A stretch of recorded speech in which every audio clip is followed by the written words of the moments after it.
Oke, gila. Hari ini di jam berapa nih, Bro? Siang hari ini absen dulu ya ini. Rame. Itu apa? Kelihatan ya ini laptop ya? Digeser aja dulu laptopnya. Nah, udah?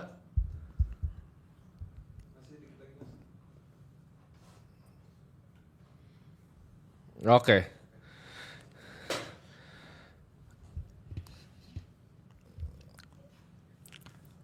Ada yang banyak nih. Ini udah di slow mo tadi ya? Oke. Ramai sekali ya. Oke. Jadi kali ini kita akan bikin segmen ya.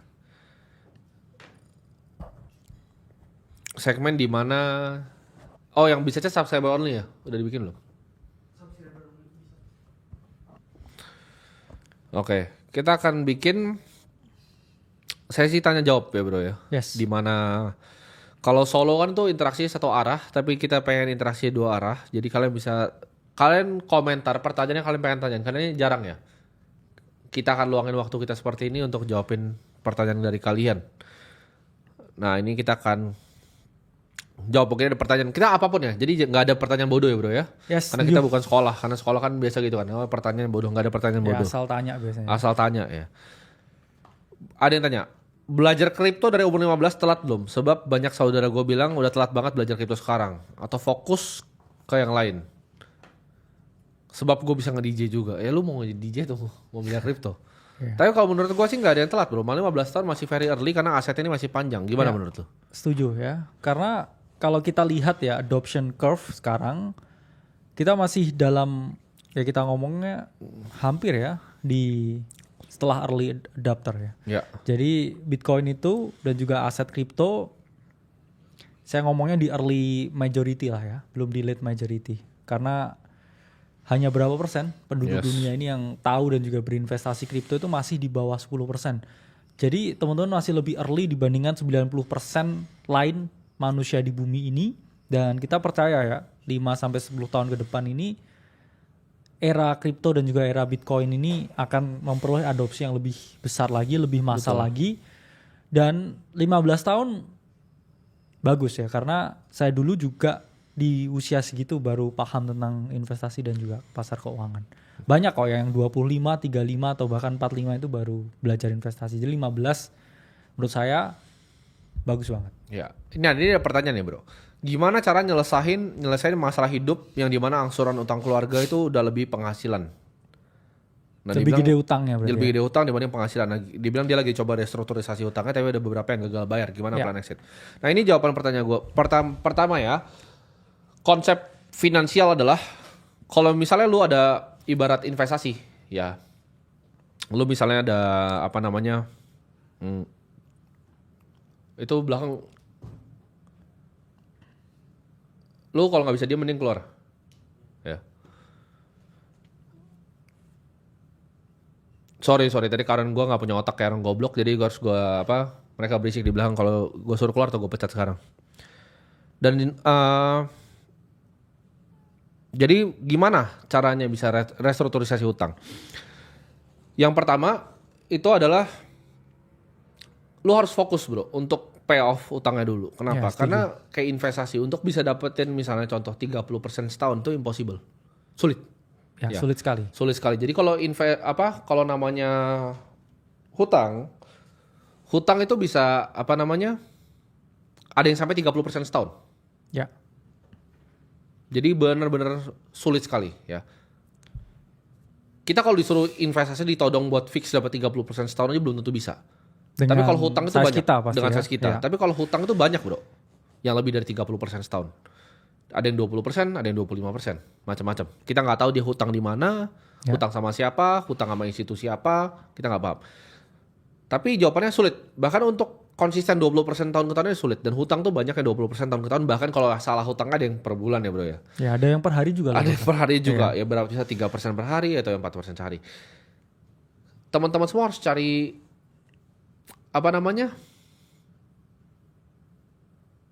cari hutang.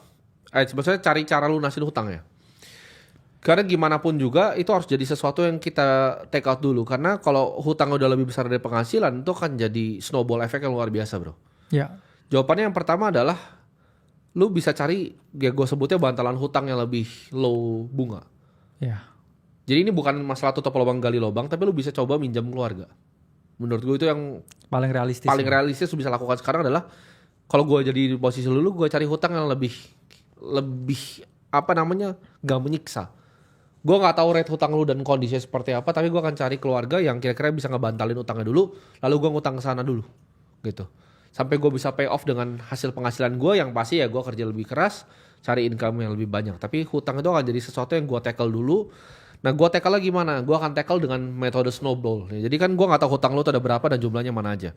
Gue kan tackle hutang dari jumlah yang paling kecil, jumlahnya bukan persenan. Jadi jumlahnya paling kecil dulu biar gue bisa nanti di otak secara mental tuh lebih gampang untuk lunasin yang besarnya. Yes. Jadi itu teknik snowball. Jadi lu kelarin hutangnya kecil, hutangnya sedang, baru hutang yang besar, jumlah angka rupiahnya gitu. Kalau dari lu gimana bro? Ya pertama jangan berhutang pasti. Utang kan sebenarnya ada dua kan, untuk produktif atau konsumtif. Ada juga orang yang menurut saya yang paling buruk tuh utang yang konsumtif. Ya.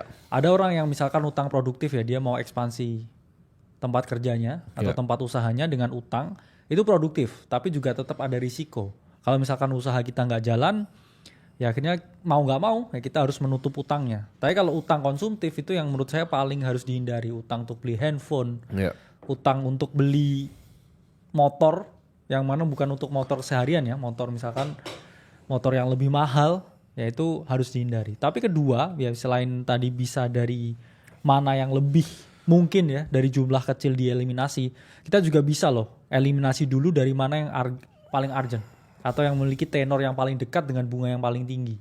Karena biasanya itu yang paling membunuh. Iya, betul. Dan salah satu cara ya buat ngerestruktur utang yang kita miliki yaitu adalah ya dengan mungkin jujur ke orang yang paling dekat untuk minta bantuan. Karena orang yang paling dekat memang itu yang paling kita bisa percaya daripada mungkin teman kita yang mungkin nggak terlalu kenal ya. Jadi kalau jujur dengan orang terdekat, jelasin situasi kita seperti apa, saya rasa kita bisa ya keluar dari kesulitan itu. Betul. Ini ada pertanyaan. Bro Timothy, bagaimana Anda bisa waktu itu memprediksi kenaikan Bitcoin sampai di level 100.000 ke atas? Faktor apa saja yang dilihat untuk memprediksi Bitcoin? Ini sebenarnya sangat simple ya bro ya. Ini sangat supply dan demand. Bitcoin itu kita tahu supply terbatas, baru 19 juta sekian yang di mining. Dan kita tinggal lihat jumlah Bitcoin yang di mining setiap hari itu ada berapa koin, berapa banyak yang di exchange, berapa banyak yang keluar ke cold wallet. Tapi simple gitu. Kita tahu ketika ada demand shock di mana orang banyak yang cari ini karena mungkin ketidakstabilan geopolitik atau cari alternatif aset yang lain. Di saat misalnya Nasdaq dan juga US tidak menjadi potensi investasi yang menarik. Dan kita tahu di Cina kan saham kurang menarik ya bro ya, selama mungkin 20 tahun terakhir baru menarik belakangan ini. Orang-orang Cina itu lari kemana? Ke kripto. Mereka cari ke Bitcoin, bahkan mereka banyak ganti warga negara ke Vietnam bro. Kalau banyak yang bingung kenapa Vietnam tuh trading volume lebih besar dibanding negara-negara lain, Vietnam itu kebanyakan orang Cina yang ganti warga negara ke Vietnam. Jadi mereka trading kriptonya di Vietnam. Jadi jawabannya adalah karena makin banyak orang yang pakai gitu. Dan gampang, kita juga tahu ke depannya pasti akan tembus 120.000, ya itu udah kepastian gitu. Bener. Tinggal tunggu waktu. Kalau lu gimana bro? Jadi thought prosesnya apa waktu itu sampai kayak kita prediksi bareng-bareng 100.000 itu apa thought prosesnya? Kita juga jelas ya pakai banyak sekali yang namanya technical indicators. Memang itu bukan satu-satunya, itu hanyalah salah satunya alat yang kita pakai. Memang kenapa waktu itu 2022 akhir dan 2023 awal was the bottom for Bitcoin? Karena kita lihat dari indikator ini ya, price drawdown by year. Kalau di sini ya kita lihat ya waktu itu Bitcoin itu kan selalu bergerak dalam siklus. Dan waktu itu kita memang melihat Bitcoin itu koreksinya udah 80% dari topnya.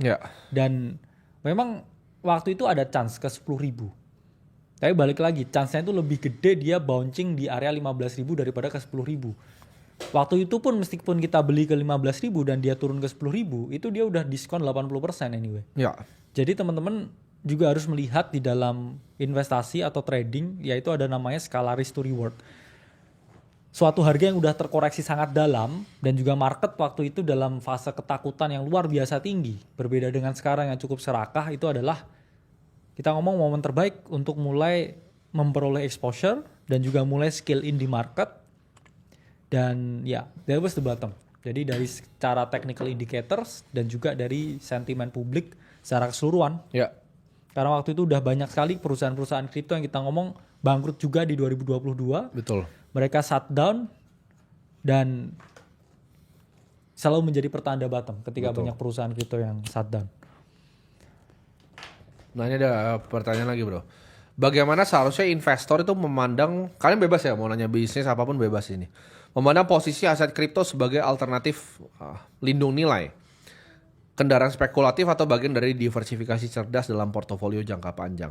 Nah ini kan dalam teori portofolio klasik di mana diperkenalkan diversifikasi, yang pertama dibikin modern portfolio teori dengan 60-40 kan. Ya. Cuman sekarang menurut gue zaman udah sangat berbeda ya, di mana ini Buffett sih yang bilang. Diversifikasi itu adalah proteksi against ignorance. Orang yang nggak ngerti apa yang dia lakukan tuh yang melakukan diversifikasi. Orang paling kaya di dunia itu semuanya sangat konsentrasi. Kalau lu tanya Jeff Bezos portofolionya apa, isinya sama Amazon doang. Lu tanya Mark Zuckerberg itu portonya apa, isinya cuma saham Meta yang dia bikin sendiri. Jadi jawabannya adalah, gue bukan a big fan of diversifikasi bro. Ya. Gue nggak pernah diverse aset gue, dan 90% lebih aset gue sekarang di Bitcoin. Karena gue percaya Bitcoin itu adalah kebebasan dan fiat itu adalah perbudakan, simple. Gue dari dulu percaya Bitcoin kebebasan, dan kita di sini ya itu yang kita percayai gitu. Kalau lu punya opini sendiri ya terserah gitu kan. Tapi selamanya 2 tahun terakhir gue mulai menggadangkan ini di sosial media, ya hasil udah kelihatan. Kalau lu gimana bro? Apakah posisi Bitcoin buat lu itu sebagai diversifikasi atau kendaraan spekulatif atau bagaimana? Kalau gue tuh agak beda. Semua harta gue di sana gitu. Yes. Jadi memang disclaimer alert ya buat teman-teman semuanya. Ya. Lebih dari 30% aset kita di kripto itu udah ekstrim. Ya. Misalkan teman-teman punya harta liquid 1 miliar deh, 300 juta di Bitcoin lah. Itu juga udah relatif ekstrim. Kalau kita ngomong teori keuangan yang standar yang normal. Sebenarnya bukan 30 bahkan 5 gak sih? Iya, 10 ya itu udah tinggi banget kalau ya. Teori keuangan standar. Jadi ya ini ada model yang menarik ya dari Swan Research dan juga Nakamoto Portfolio. Nah, di sini tuh ada banyak sekali teman-teman kombinasi mengenai bagaimana teman-teman ini ngatur portofolio ya. Entah itu risk yang moderate, agresif atau konservatif ya. All seasons tuh gayanya Ray Dalio ya. Jadi di sini ditunjukin ya bahwa kalau sesuatu yang lebih diversified itu lebih konservatif. Kenapa? Karena teman-teman kan ngambil risiko yang lebih rendah. Kalau ada satu yang ke 0, teman-teman masih punya 7 basket yang lain. Tapi ya kalau teman-teman mau main moderat ya dengan 60-40 ya yang kita ngomong gayanya John Bogle ya, ini biasanya dengan bond dan juga stok ya kalau di sini. Betul. Kalau Bitcoin ya teman-teman menurut semua ya modeling di sini ini 10% aja minimal kita ngomong. Ya maksimalnya nggak dijelasin. Tapi hanya dengan kita ngomong 10% aset kita ini di Bitcoin, misalkan teman-teman punya kayak 1 miliar lah ya, teman-teman diversifikasi ke apapun, itu 10% aja udah cukup bro, kalau menurut data di sini. 10% itu udah cukup generate overall return yang lebih baik ya daripada portofolio yang nggak ada Bitcoinnya. Dengan semua modal ya, bahkan kita masukin real estate, ETF ya, anything, Bitcoinnya 10% aja itu sudah kayak nyelamatin overall portofolio yang kita miliki, apalagi kalau 30 ya. Betul. Jadi memang sekarang ya aset ini udah jadi yang kelima terbesar di dunia. Dan kalau konsensus belief ya masyarakat ini menganggap bahwa ini aset yang bernilai dan mereka akan taruh uang jangka panjang mereka ke sana dan fokus nabung, ya saya rasa nggak ada alasan aset ini turun. Kalau secara konsensus ya masyarakat banyak ini percaya bahwa ini ada nilainya. Nah, ini ada pertanyaan lagi bro. Cara storytelling buat bikin konten. Ini mungkin gue bisa jawab ya. Banyak yang pikir bahwa kita itu mikir panjang kali lebar untuk bikin konten yang kayak contoh hari ini. Itu jawabannya nggak ada ya. Kita nggak pernah punya persiapan, kita nggak pernah punya skrip, kita nggak pernah mikir, oh gue mau storytelling dengan narasi yang seperti apa. Karena kenapa? Kita itu bukan storyteller. Ya. Jawabannya kenapa kita bisa bikin konten yang bagus? Karena kita adalah praktisi yang nyalain kamera. Selesai. Yes. Gue mau di interview di TV, mau di ini. Gue gak pernah minta pertanyaan, lu bisa saya tanya. Semua yang pernah interview gue, itu biasa mereka suka kirim list pertanyaan tuh biasa gue delete doang. Gue gak peduli lu pertanyaan apa, gue bisa jawab di tempat. Yes. Karena kita berdua adalah praktisi, jadi gak ada kayak cara storytelling. Karena gini, apa yang gue tampilkan di kamera itu adalah diri gue sebenarnya. Jadi gue gak perlu jadi orang yang fake gitu, kayak kebanyakan influencer fake. Makasih ya guys, contoh kayak misalnya. oh makasih ya 2,1 juta subscriber, tanpa kalian gue nggak butuh lu semua, lu 2,1 juta lu mati semua gue nggak peduli, gue orang kaya. Gitu. Jadi lu yang harusnya bersyukur gue nyalain kamera dan lu ada di sini bisa nonton gue, ini lu yang harusnya ngemis. Bukan kayak kebalik gue ngemis ke follower kayak influencer kan biasanya kayak gitu. Ada selebrasi gue pakai kue kan. 2 juta subscriber. Enggak, biasanya yang layar itu kan. Iya. Oh iya, kan, ada counternya benar. Iya, ada counternya gitu kan. Pakai kue ya kan. Makasih kalau nggak ada kalian gue nggak ada di sini. Enggak. Kalau lu nggak ada semua juga gue akan di sini gitu. Jadi jawabannya adalah lu gak usah mikirin jauh-jauh gitu. Gimana cara bikin konten? Karena gue banyak ditanya, gimana cara lu bisa bikin konten kayak finansial begitu. Lu jadi orang kaya, lu jadi triliuner bos. Ya, ini bukan konten kan sebenarnya. Iya. Ini bukan konten. Jadi ini kayak kita bacot aja. Kehidupan kita yang kita kamerain gitu. Bener. Ini tuh kita lakukan setiap hari. Mau kita di ruang meeting. Kita tuh gak pernah scripting. Gak pernah just flowing. Jadi kalau memang apa alasannya, sebenarnya gini. Semua orang tuh bisa bro bikin konten ya. Kita ngomong konten ya. Misalkan beli kamera yang bagus. Atau misalkan bayar orang buat masuk ke kontennya. Dan sebagainya. Cuman, bayar orang buat bikin skrip juga bisa. Satu hal yang gak bisa teman-teman pahami. Kenapa orang itu bisa tetap di sini. Itu jawabannya ya satu tadi. Be authentic. Karena orang yang fake. Yaitu di depan kamera atau ini. Pasti akan kelihatan fake-nya. Betul. Ada suatu poin di mana semua yang udah dia rancang di pikirannya, ya impromptu tiba-tiba dilakuin sesuatu, tiba-tiba ketahuan tuh fake. Nah, itu paling gampang dilihat kalau misalnya di long form, contoh seperti live stream ini, pasti yang fake nggak berani bikin seperti ini. Iya, karena kalau tadi gue misalnya maki karyawan gue goblok, gue maki di sini langsung gitu. Gue memang begitu orang ya. Itu nggak dibuat-buat, nggak ada storytelling. Kalau memang berisik mereka di belakang kan gue bilang tadi suruh diem kan, berisiknya gue maki goblok gitu. Kalau misalnya orang lain kan nggak begitu. Mereka di kamera mereka pretend bahwa image mereka bagus padahal isinya sampah gitu kan. Kelihatan sayang sama bininya padahal. Iya, kelihatan sayang sama mamanya padahal kelakuannya kayak anjing. Itu kan banyak banget yang begitu-begitu. Jadi setuju. Jadi orang yang real aja itu kalau lu mau, menurut gue ya salah satu kenapa kayak Kim Kardashian dan keluarganya itu laku banget loh. Karena menurut gue kayaknya orang asli emang kayak gitu. Emang bangsat-bangsat gitu. Ya, sampah gitu. Emang sampah gitu. Jadi tapi itu jadi justru nilai plusnya karena mereka memang bawa apa yang autentik. Nah, lu bisa bedain mana yang fake sama enggak itu kalau misalnya mereka melakukan sesuatu dengan live. Itu langsung kelihatan bedanya. Contoh, yang kelihatannya sok pintar di kamera solo tapi pas live misalnya jadi orang tolol, itu pasti scripting. Atau misalnya contoh, kayak gue ngomong misalnya afiliator, lu nonton sekali podcast mereka, lu tahu itu IQ-nya nggak lebih tinggi dari monyet. Karena mereka ngomong ada video, ada skripnya pakai prompter. Ini mana ada kita pakai prompter di sini. Ya. Jadi itu bukan kayak cara storytelling, tapi lu harus jadi gini loh. Misalnya lu mau ngajarin gimana caranya bikin restoran, make sure lu udah bikin restoran yang banyak. Lu pasti jago banget. Lu bukan jago storytelling, lu bisa kasih tahu restoran tuh problemnya di mana. Kadang misalnya CDP-nya bisa berantem sama head chef-nya. Lu bisa cerita panjang lebar karena lu pernah running restoran. Lu tahu gitu loh. Restoran tuh supposed to run gimana. Kalau lu tanya orang yang belum punya duit banyak terus lu tanya investasi, mereka butuh cari-cari dulu, bro. Kayak tadi kita bisa langsung bacot kan, ada modern portfolio teori, kan itu semua kita pelajari dan kita praktekkan. Gitu. Jadi nggak ada ya bro ya cara untuk kayak storytelling menurut gua. Ya jadi autentik aja bro. Misalkan dia mulai dari nol, ya cerita dari nol. Kalau nggak mulai dari nol, dari duit bapaknya pun. Iya jangan cerita dari nol. Dari nol. Ketahuan nanti. Iya. Tapi cerita dapat dari duit bapaknya pun, itu pun juga bisa menarik ke beberapa orang. Bisa otentik. Oh, saya juga sama loh, saya anak orang kaya, tapi kok dia anak orang kaya lebih bisa dari saya, ya udahlah saya dengerin dia. Jadi jangan ngarang cerita yang nggak ada ya. Kayak yang saya jelasin, kalau dari nol emang dari nol, duitnya minjem. Bener. Jadi ya kan? Nggak yang saya cerita. Itu bagus. Jadi gini, gimana caranya lu bisa bunuh ibaratnya karakter orang di online ya. Ini gue ajarin lu. Gue itu mau dicoba di cancel sama banyak orang berkali-kali, tapi nggak pernah bisa di cancel karena nggak ada yang bisa di cancel. Gue memang orang yang seperti ini gitu. Orang yang bisa di cancel yang diambil terbalik. Contohnya dia main misalnya yang dia jual tuh adalah dia orang yang suci dan lain-lain. Tiba-tiba suka main LC, ya itu pasti mati karakternya. Karena fake gitu. Gue mah terang-terangan gue suka goblok-goblokin orang, monyet-monyet orang, anjing-anjing orang, gue begitu semua. Kalau orang bikin salah event di kantor gue, nggak usah kantor gue, mau supir gue, mau ajudan gue salah, gue maki langsung. Gitu. Lu kayak gue suruh ambil barang, lu sini lari gitu. Memang begitu anjing hidup. Ya sebenarnya kalau kita ngomong ya kenapa kita ya yang kita sajikan itu diterima oleh orang itu selain karena kita autentik, karena zaman sekarang itu terlalu banyak kepalsuan bro. Jadi ketika kita ngomong apa adanya itu banyak diterima.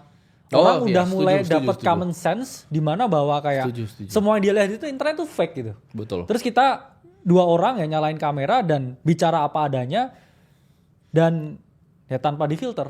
Jadi orang bisa menerima karena itu real dan juga autentik dengan situasi yang ada. Karena saya di titik ini melihat orang itu udah mulai pinter.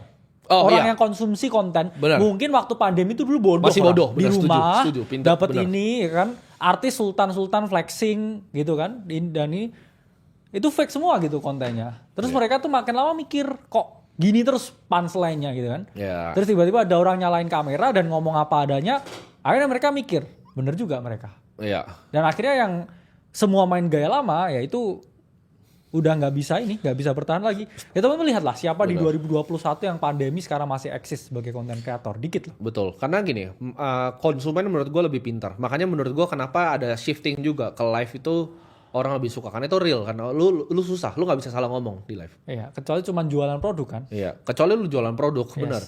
Tapi yang Bro Kakak bilang itu 100 itu setuju banget gue. Dimana authenticity itu udah jadi apa namanya? Komoditas. Currency, ya. Authenticity itu jadi the next currency. Karena ya gue bilang tadi terlalu banyak yang fake, makanya banyak yang nanya kan gimana caranya bikin konten dan lain-lain. Lu bukan gimana caranya, lu make sure lu udah orang sesuatu di industri itu baru lu ngomongin konten gitu. Bukannya terbalik. Bukannya lu bikin konten untuk bikin konten, itu pasti jadinya sampah. Makanya gue benci banget kayak influencer keuangan, lu orang-orang miskin anjing semua. Ya di kripto juga sama. Sama miskin lu anjing semua. Gue kayak lihat orang apa influencer gitu kan bacot kanan kiri, terus gue liat dia sekali di mobilnya LCGC kontol, lu ngomong apa? Ya kan? Itu bapak lu kerja sampai mati juga nyari duit, gue juga nggak usah lu bapak lu juga nggak bisa nyari duit kayak gue gitu loh. Jadi nggak usah lah, maksudnya kayak anjing ngemeng kayak ini analisa saham tai lalu naik LCGC. Enggak lah, ya. Semua yang gue tahu yang punya fund market maker semua naik mobilnya bagus gitu, nggak ada yang naik LCGC. Mereka cari comfort iya, tapi Maybach versinya. Nggak ada di dunia ini kayak orang so humble. Buffett aja ngakuin bro. Ya. Kan ditanyakan gue suka banget nih kata-kata dia. Apa sih yang membedakan kekayaan dia sama kita? Dia sih bilang sama. Kalau nonton TV tetap sama, dia bilang. TV-nya tetap sama yang gede itu kan. Ada yang bahal, ada yang kecil, dia bilang TV-nya sama lah. Nonton football sama TV-nya. Nonton Breaking Bad, dia juga suka nonton Breaking Bad tuh sama katanya TV-nya. Tapi yang beda tuh ada beberapa dia bilang. Yang satu, dia travel better dibanding orang-orang.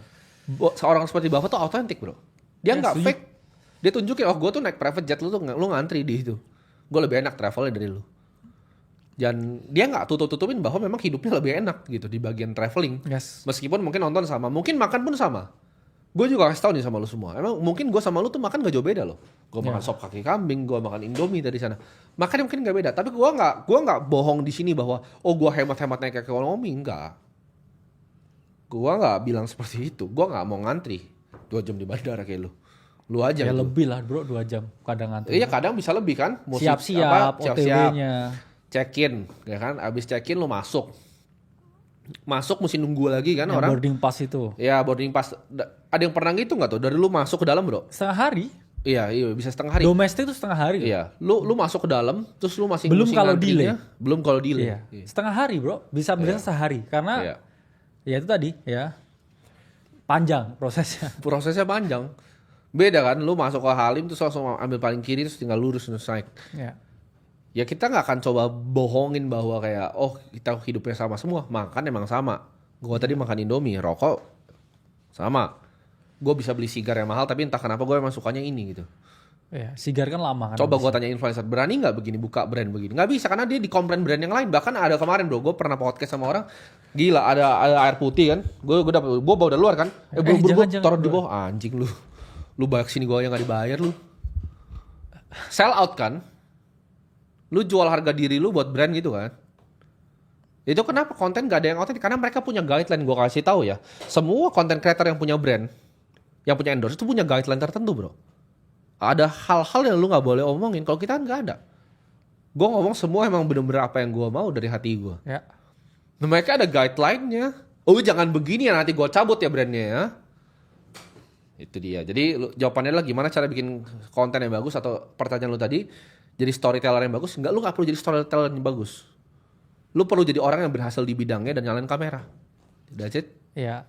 ya nggak perlu jadi storyteller, just need to tell the story kan. Oke, nanti gua kasih dulu buktinya ya, contoh ya. Kita ntar sekali-kali di show ini kan gue bisa bawa kita bawa bintang tamu yang lain ya.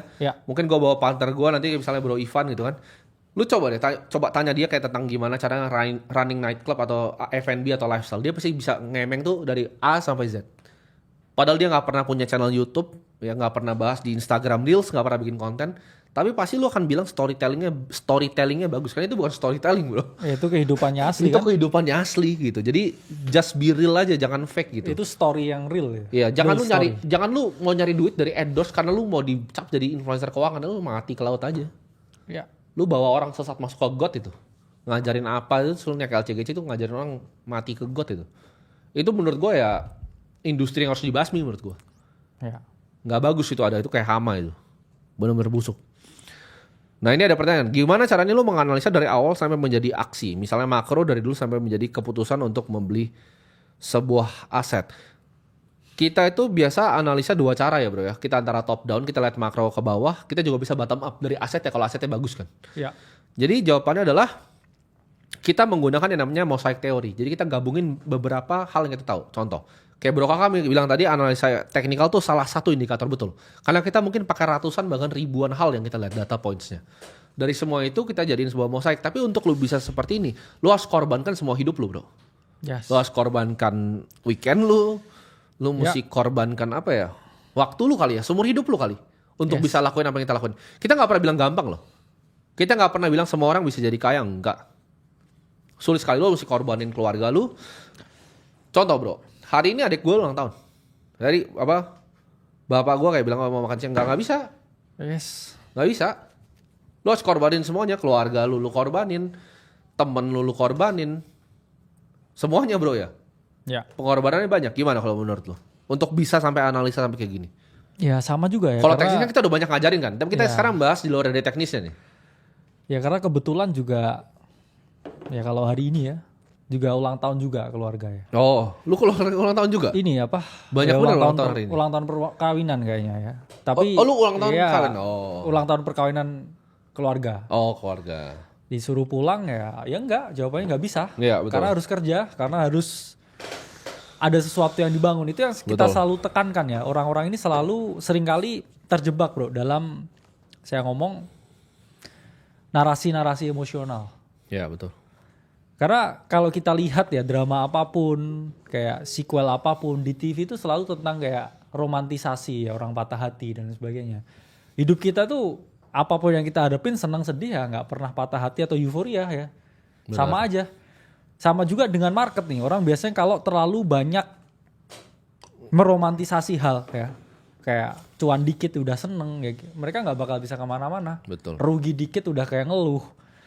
Orang harus born emotionless bro di dalam dunia yang penuh dengan emotion ini. Orang gimana mau kayak saya juga benci dengan orang yang terlalu banyak selebrasi di dunia. Ya. Kayak apa kecil bisa ditanya ke mungkin orang paling dekat ya di istri saya ya. Dari dulu sampai sekarang tuh nggak pernah lulus juga nggak mau wisuda. Lu persis kayak gue tuh. Kayak menang lomba apa ya udah gitu taruh piagamnya mikir besok lagi. Jadi ngapain gitu ya? Orang tuh zaman sekarang tuh kayak cuman ngerjain skripsi aja ya kan. Selebrasi bro. Selebrasinya udah kayak menang Piala Dunia. Ya. Lalu lu cuman nulis judulnya udah ada dari kayak puluhan ribu judul. Terus habis itu dari kakak tingkat yang dulu glosariumnya dicontek, kajian teorinya sama gitu, nggak ada gitu. Lu nggak nemuin obat kanker atau obat HIV kan? Lu cuman kayak nulis pengaruh ini itu. Anak TK kan yang bisa ngerjain. Jadi nggak usah ya terlalu banyak hal ini dibuat kayak sesuatu selebrasi yang betul. Ya. Dan gue mungkin mau nambahin sedikit ya. Kenapa sih kita bikin ini? Oke, gue akan jawab secara jujur ya dari hati gue ya. Karena gue dan dia merasa gue tuh udah di taraf hidup yang kalau gue mau pensiun bisa. Tapi kan gue nggak mungkin pensiun. Mungkin gue 94 ya, barengan sama Bapak Buffett ya. Kalau masih dikasih hidup sampai 94. Nggak tahu nih ngerokoknya mana. Gue di titik yang kalau gue cuman nyari duit terlalu gampang. Jadi ada hal lain. Makanya kemarin kan gue bikin apresiasi untuk Clipper juga. Gue ada mau bikin tim baru untuk medianya. Kita kayaknya udah di tahap yang pengen lanjutin tongkat estafet ya bro ya. Ya. Gue pengen bikin lebih banyak orang lagi yang melek kayak gue, yang real, yang bisa bantu mengedukasi negara ini juga, yang tahap giving back. Yes. Tahap kita mau giving back. Jadi kita udah bukan di stage hidup yang kayak kita perlu kerja lagi dan kita akan lebih sedikit ya masih aktif lah tapi nggak seaktif dulu lah bro ya di market. Ya. Kita akan kurangi aktivitasnya mungkin by 20-30% ya kan. Waktunya kita akan sisihkan untuk bikin beginian. Karena mungkin kalau ditanya passion ya mungkin ini kali bro ya. Karena gue dari dulu suka ngajarin orang. Jadi gue pengen ngajarin orang dengan apa yang benar gitu. Karena gue sedih dulu. Karena sebelum gue bikin konten gue tiap kali liat konten gitu kayak influencer keuangan dalam hati gue tuh kayak lu ngapain sih gitu. Satu lu ngomong apa, lu siapa, lu ngomongin apa gitu. Jadi itu pengen gue lurusin gitu. Kalau mungkin orang tanya kan kenapa Ray Dalio bikin buku, kenapa dia bikin konten, kenapa dia jadi YouTuber ya kan? Bikin Instagram Reels bahkan bikin TikTok. Jawabannya adalah dia di tahap yang dia pengen give back ke dunia. Ya. Kayaknya gue pun udah nyampe di tahap yang sama. Gue ngomong di sini ya. Mungkin gue kalau trajektori umur tuh ya salah satu yang paling muda paling kaya. Tapi apakah gue akan jadi sekaya Warren Buffett? Enggak, menurut gue enggak. Karena menurut gue dia lebih pintar dari gue. Apakah gue akan sekaya Ken Griffin, Ray Dalio? Mungkin enggak. Ya. Mungkin gue akan sampai tua nambah beberapa belas, mungkin puluh T. Iya. Sampai umur 40-50. Itu udah pasti, udah 100% kejadian. Karena tinggal di compound 20% kan. Lu hitungnya tinggal compound 20%. Bener. Udah pasti kejadian. Ya sisa hidupnya udah pakai untuk apa kan? Pertanyaan itu. Dan ujung-ujungnya uang kan juga cuma uang. Gue bilang, yang lebih enak dari gue ya mungkin rumah gue lebih enak. Gue bisa beli mobil yang gue mau. Travel gue lebih enak. Ya, tapi kan overall rasanya juga sama aja kan sebenarnya. Sama aja, gue tetap makan Indomie. Favorit gue Indomie telur 2. Kopi pun sama, ya bahkan dibikinin sama anak kantor gue. Jadi ini di tahap gue berasa gue dilahirin di dunia ini bukan cuma sekedar untuk jadi orang kaya, tapi untuk bikin impact untuk society. Ya. Untuk ngajarin kalian mana yang baik dan benar, bantu bimbing kalian. Jadi makanya sini kita bikinnya pertanyaan kan. Karena kapan lagi lu bisa tanya dengan orang yang punya aset liquid kayak gue ya. Gue bilang itu mungkin gak ada. Mungkin 300 gak ada di Indonesia. Di negara ini. Ya. 1 dari 300 lu bisa tanya di sini. Kita luangin waktu kita mungkin beberapa puluh menit ini. Ya bisa jadi kalian bertanya. Dan kita mungkin bikin lebih sering ya bro ya. Kalau kalian emang suka kita bikin seperti ini. Benar. Kalau dari lu gimana? Kenapa akhirnya. Ya gue tau lu ambisinya gak sebesar gue ya kan. Ya. Lu gak pengen sampai mungkin belasan T gitu kan. Yes. Kenapa tapi akhirnya lu decide mau begini? Jadi saya memang punya preferensi hidup yang lain ya. Mungkin kalau beberapa orang yaitu yang dikejar kekayaan, kayak mungkin saya ketenangan hati juga. Ya. Tapi kadang hati saya itu juga gak tenang dengan situasi dan juga keadaan sosial yang ada sekarang. Kita ngerasa bahwa generasi ini gak siap ya, kita ngomong kayak menghadapi tantangan yang ada. Banyak sekali orang ini dijejeli ya dengan kayak konten-konten yang busuk, konten-konten yang gak ada faedahnya. Ya. Dan mereka detach terlalu jauh dari kenyataan.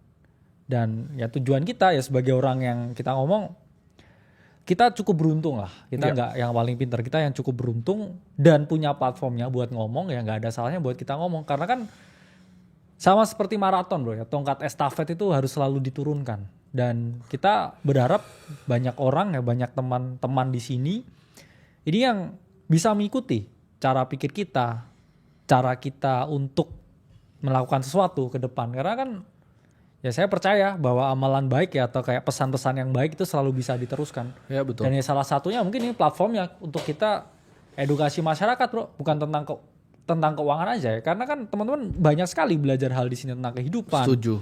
Bukan hanya tentang keuangan ya, tentang kehidupan, kemudian tentang persahabatan, tentang ya rasa kekeluargaan dan lain sebagainya yang mungkin teman-teman gak bisa dapetin di tempat lain. Betul. Karena kita semua sama ya, saya pun sama Bro Timothy sama. Mungkin beda dari aspek ya masa lalu atau background dan lain sebagainya, tapi kan semua orang yang berada di sini atau nonton ini selalu dibentuk ya oleh trauma masa lalu juga. Semua orang punya trauma masa lalu. Semua orang pernah merasa di tahap yang paling hopeless dan akhirnya baru dia bisa melakukan sesuatu di hidupnya. Dan saya rasa juga 14.000 orang di sini juga pernah ada di masa itu atau sedang di masa itu. Ya kita saling ini ya, mencari kayak obat untuk penyembuhnya kan sebenarnya. Iya, betul. Ini ada pertanyaan, kalau kehadiran Bitcoin itu mengancam para elit, kenapa bisa presiden, mungkin di US ya maksudnya ya, dan institusi besar vokal mendukung Bitcoin saat ini? Bukannya ada kejadian yang bertentangan dengan agenda elit malah berujung malah petaka. Jawabannya sederhana ya. Kehadiran BTC memang sangat mengancam bro. Makanya di-ban di India, di-ban di Cina. Jadi kalau presiden mungkin lu harus jelas presiden yang mana. Ya, karena di Cina itu di-ban ya. Bitcoin itu di-ban, mining Bitcoin di-ban, transaksi payment Bitcoin crypto, payment di-ban. Ya. Outright ban. Kalau kita kan mungkin masih progresif ya bro ya. Masih kita diterima ngomong sebagai abu-abu aset, lah ya. iya, masih masih belum abu-abu. jelas tapi arahnya 100% juga belum. Ya. Tapi kalau misal di Cina itu pure di-ban ya. Dan jawabannya sederhana ya, udah tidak bisa di stop. Ini kayak banjir bro, udah terlanjur banjir, nggak bisa di stop. Udah aset kelima, jadi antara mereka terima atau dimakan. Ya. Karena software, IT, teknologi itu nggak pernah nunggu orang. Kayak internet tuh nggak nunggu lu untuk belajar cara pakai internet, lu dimakan sama internet. Lu bikin restoran nggak masuk GoFood, GrabFood, lu dimakan sama internet gitu. Jadi internet tuh nggak nunggu lu. Teknologi ya in general tuh nggak nunggu lu. Iya. Dia nggak peduli elit itu ngomong apa, dia nggak peduli pemerintahan ngomong apa, tapi kalau memang sudah waktunya, lu tidak bisa stop sebuah ide yang waktunya telah tiba. Ya. Bitcoin itu sebuah ide yang waktunya telah tiba. Bitcoin itu kebebasan, dan orang mulai sadar kalau misalnya sistem fiat ya sistem perbudakan, mereka mulai sadar itu cara mereka untuk diperbudak. Ada negara yang mau coba melawan, tapi kita akan lihat nanti hasilnya. Kan Cina ban apa hasilnya? 100.000 kan? Cina ban tuh dulu masih berapa bro? Benar. 2017 itu drop dari 17.000 ke 9.000 kalau salah waktu itu ya. Iya. Ngefek gak ke Bitcoin? Enggak, 100.000 sekarang. Malah dia kehilangan orang yang warga negara Cina. Beneran hilang. Dan akhirnya apa? Mereka buka proxy kan. Kata siapa Cina ban sekarang kan? Lewat Hong Kong. Ya. Hong Kong semua Justin di Hong Kong, semua di Hong Kong. Dan regulasinya sangat advance di Hong Kong. Jadi memang iya di mainland Cina-nya enggak, tapi kan nyebrang naik pesawat ke Hong Kong. Yes. Jadi jawabannya nggak bisa di stop. Mereka adopsi karena sudah tidak bisa di stop. Atau mungkin beberapa kita ngomong Presiden Trump, Nayib Bukele, Iya, itu sebenarnya juga muak dengan sistem yang ada. Dan dia mungkin juga melihat Bitcoin ini sebagai ya kita ngomong pedang kecil ya, yang kalau dia susupin kecil aja di dalam sistem itu bisa diserap semuanya. Betul. Memang belum gede ya. Kalau kita ngomong market cap transaksinya Bitcoin dengan TradFi itu nggak ada apa-apanya. Bahkan di US sendiri mungkin 1% doang transaksinya. Tapi dari 1% kalau dilakuin 1% setiap hari bro, ya kita ngomong ikigai. Iya betul. Kita nggak ngerti setahun tuh jadi apa, satu dekade jadi apa. Fokus jadi apa yang kita kerjakan ya. Itulah mungkin ya saya lihat orang yang sekarang take charge pun juga mungkin juga udah muak ya dengan monetary system yang ada. Cuman kan dia nggak bisa serta-merta dong langsung melawan dan juga melarang karena di beberapa negara tertentu ya kayak di US ya, the Fed itu kan nggak correlated dengan pemerintahan. Betul. Jadi organisasi yang berjalan sendiri.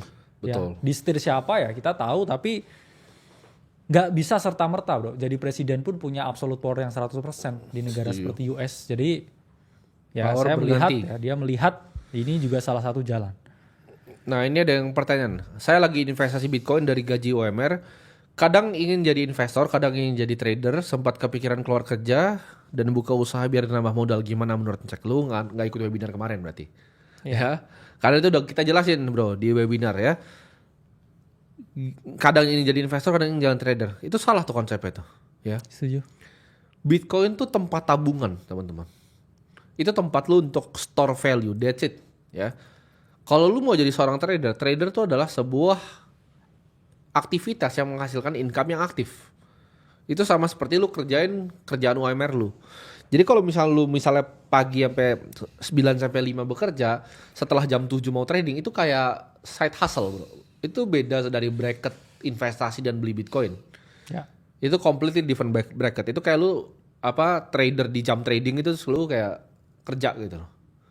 Itu something yang lu harus kerjakan secara aktif, lu harus pelajari, lu harus ikuti marketnya. Itu sangat-sangat aktif, lu benar-benar harus ngikutin. Gua sama Broka kan kita walaupun kaya dari kripto, tapi kita mulai dengan cara yang berbeda. Gua tuh dulu awalnya pedagang dan pengusaha. Jadi gua usaha berbagai macam, gua bikin perusahaan agency. Waktu itu karyawan pertama gua dari perusahaan agency. Gua pernah bikin jualan juga, gua pernah macam-macam yang gua lakukan untuk ngumpulin duit biar gue bisa beli Bitcoin yang gue punya sekarang. Sedangkan kalau bro kakak tuh, kalau guanya usaha, dia itu trading gitu. Ya. Jadi aktif income-nya dari trading, baru dia tabungin. Jadi itu dua hal yang berbeda. Nah menurut lu gimana bro, kalau orangnya masih labil begini?